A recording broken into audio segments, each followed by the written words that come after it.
Terima kasih kepada tim ujian dan penyembahan.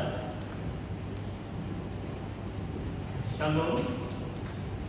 Selamat pagi semua. Apa kabar kita? Puji Tuhan. Di sini ada respon bagaimana saudara dan saudari di rumah. Ini minggu pertama lockdown. Namun kita percaya Allah kita, Allah yang setia, tetap menyertai kita, memberkati kita dan mengajar kita lewat pemberitaan firman-Nya.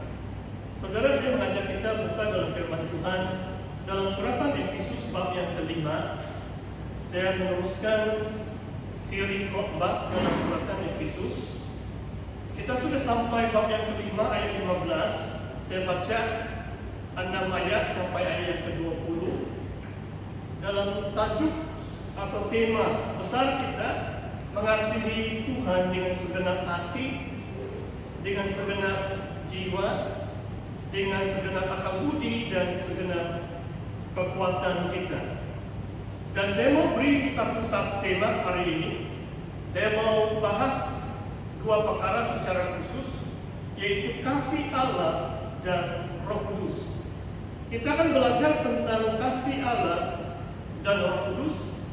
Apakah kaitan di antara kasih Tuhan dengan Roh-Nya? Saya bacakan dari Efesus 5 ayat 15. Karena itu perhatikanlah dengan saksama bagaimana kamu hidup. Janganlah seperti orang bebal, tetapi seperti orang arif. Dan pergunakanlah waktu yang ada, karena hari-hari ini adalah jahat. Sebab itu janganlah kamu bodoh, tetapi usahakanlah supaya kamu mengerti kehendak Tuhan. Nah, ini bahagian yang pertama. Dalam bahagian yang kedua ayat 18 sampai 20.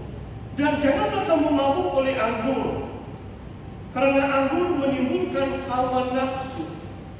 Tetapi hendaklah kamu penuh dengan Roh, dan berkata-katalah seorang kepada yang lain dalam mazmur, kidung puji-pujian dan nyanyian rohani. Bernyanyi dan bersoraklah bagi Tuhan dengan segenap hati.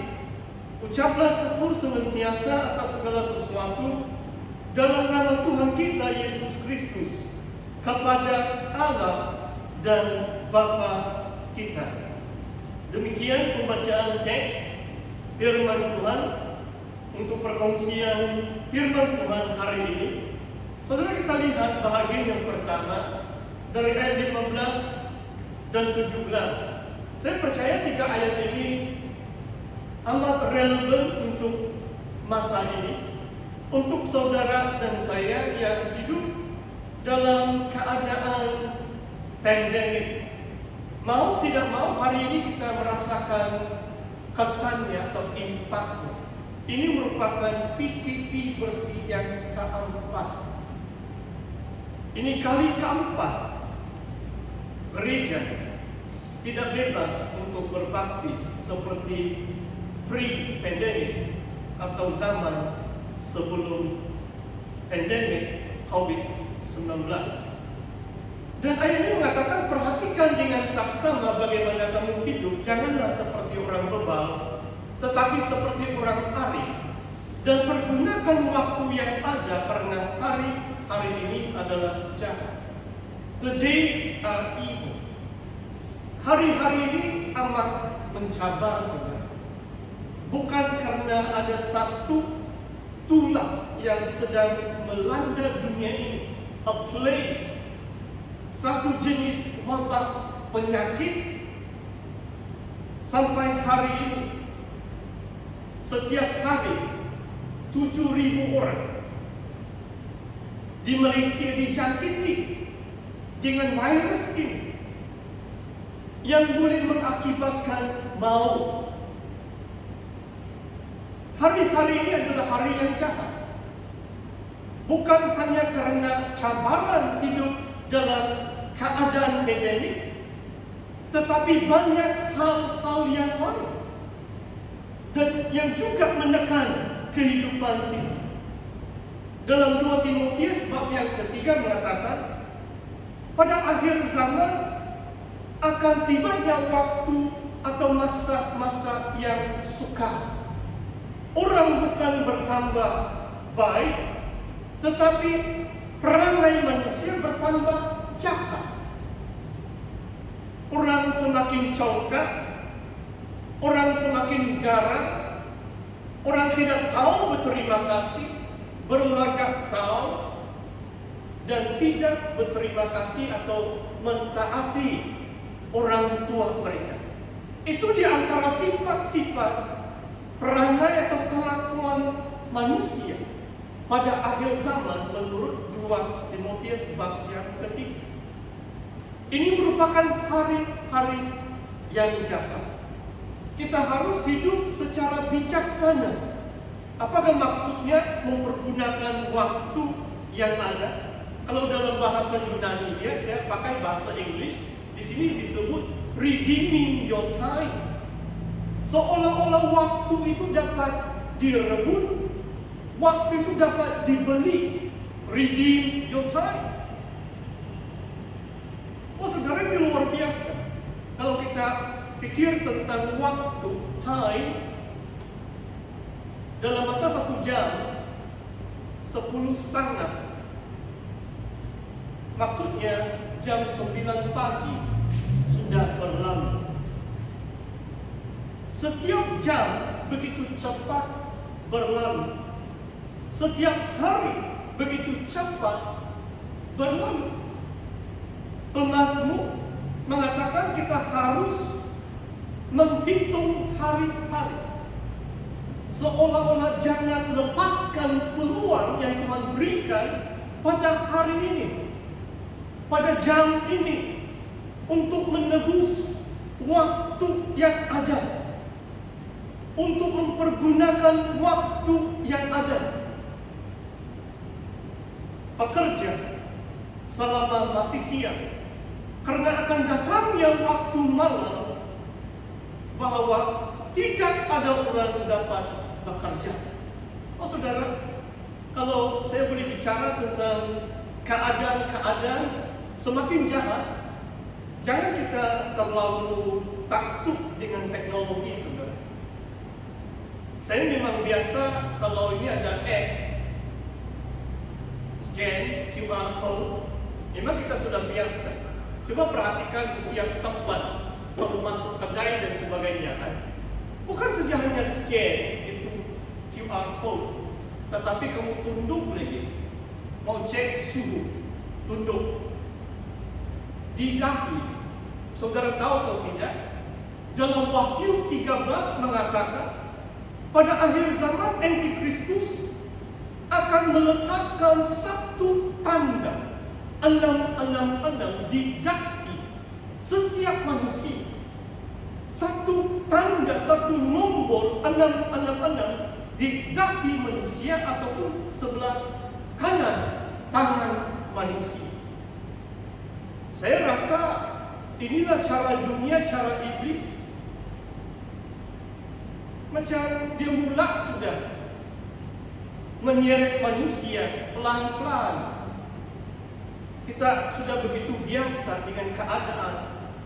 Jangan sampai muncul 666, kita masih lagi tunduk.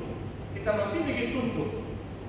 Kita kena cop 666 pun mungkin ada yang tidak tahu itu adalah 666. Saudara, hari ini saya bukan bicara tentang conspiracy theory. Sebab ada orang mengatakan vaksin ini pun 666. Saya langsung tidak percaya itu. Kalau saudara daftar untuk disuntik vaksin, teruskan dan terus disuntik vaksin dengan mengimani perlindungan Tuhan supaya tidak ada kesan sampingan.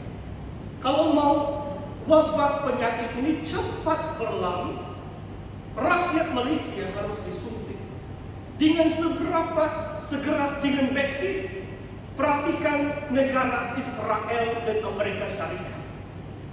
Sebab kadar suntikan vaksin mereka tinggi. Di Amerika Syarikat 3 juta penduduk setiap hari. disuntik vaksin. Dahulu kala mereka yang paling serius, ratusan ribu satu hari orang dijangkiti virus COVID-19. Tapi sekarang rendah. Ada seorang teman saya dikerja untuk terbang pilot di US. Dia katakan sekarang dia punya pesawat penuh di US. Sebab kebanyakan orang sudah kena vaksin. Mereka terselamat dari COVID-19. Dan kita perlu doakan usaha kerajaan supaya cepat rakyat Malaysia disuntik vaksin dalam setahun atau 18 bulan ini. Kalau katakan hujung tahun, saya tidak begitu percaya lah. Boleh sampai 80% penduduk Malaysia. Tapi kita menyokong usaha-usaha yang baik dan kita berdoa. Bila ada itu immunity, virus ini tidak lagi berjangkit. Seperti tanpa immunity ini, rakyat atau negara kita akan kembali seperti sebelum pandemik COVID-19. Saudara, sebab firman Tuhan di sini mengatakan, jangan kamu bodoh, usahakan supaya kamu mengerti kehendak Tuhan. Pergunakan waktu yang ada dan usahakan supaya kamu mengerti kehendak Tuhan. Saya mau tanya saudara dan saudari, apakah kehendak Tuhan untuk saudara pada musim pandemik ini?